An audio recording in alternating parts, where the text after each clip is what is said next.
সোমবার সকাল থেকেই মেঘলা আকাশ, দফায় দফায় কখনো ঝিরঝিরে কখনো ভারী বৃষ্টি হচ্ছে দীঘায়। তাই মতিগতি ভালো নয় সমুদ্রের।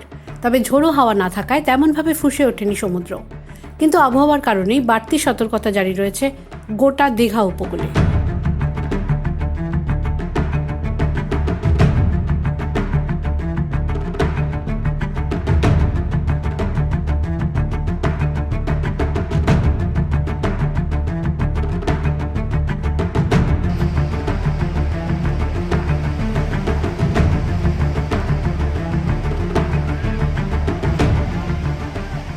দুপুরের জোয়ারে পর্যটকদের সমুদ্রে নামতে বারণ করা হয়েছিল, কিন্তু ভাটা হওয়ার সঙ্গে সঙ্গেই পর্যটকরা সমুদ্র স্নানে নেমে পড়েন।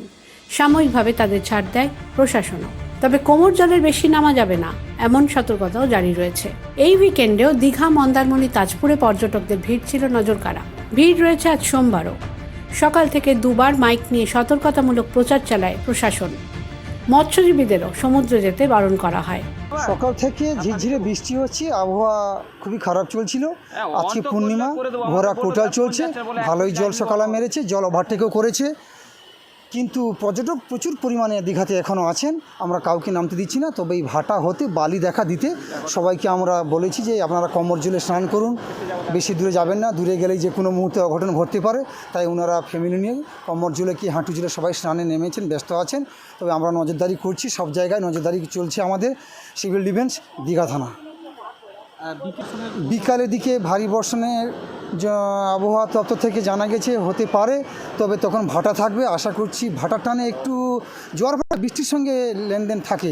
জোয়ারের সময় ভালোই বৃষ্টি হয়, ভাটা পড়লে হয় না। তবে সন্ধ্যার দিকে বৃষ্টি হওয়ার সম্ভাবনা আছে। তখন কিন্তু সন্ধ্যার দিকে ফুল জোয়ার আবার শুরু হয়ে যাবে। তখন সমস্ত পর্যটককে আমাদের আবার বাঁশি বা মাইক দিয়ে আবার সবাইকে তাদের তুলে নিতে হবে। বিক্রি এখানে মোটামুটি হচ্ছে। কালকেও গেস্ট ছিল, ট্যুরিস্ট কালকেও ছিল, আজকেও আছে। এই নিম্নচাপের জন্যে এখন গেস্টরা ঠিকঠাক বেরোয়নি। হোটেলে আছে? হ্যাঁ, এখন হোটেলে আছে। প্রশাসনের তরফে কি নিষেধাজ্ঞা করা হয়েছে? প্রশাসনের তরফ থেকে তো কিছু নিষেধাজ্ঞা আমার জানা নেই বর্তমান।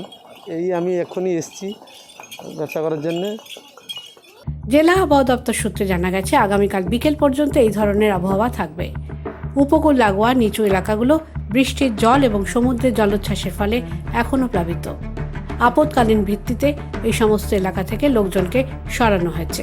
The world bureau.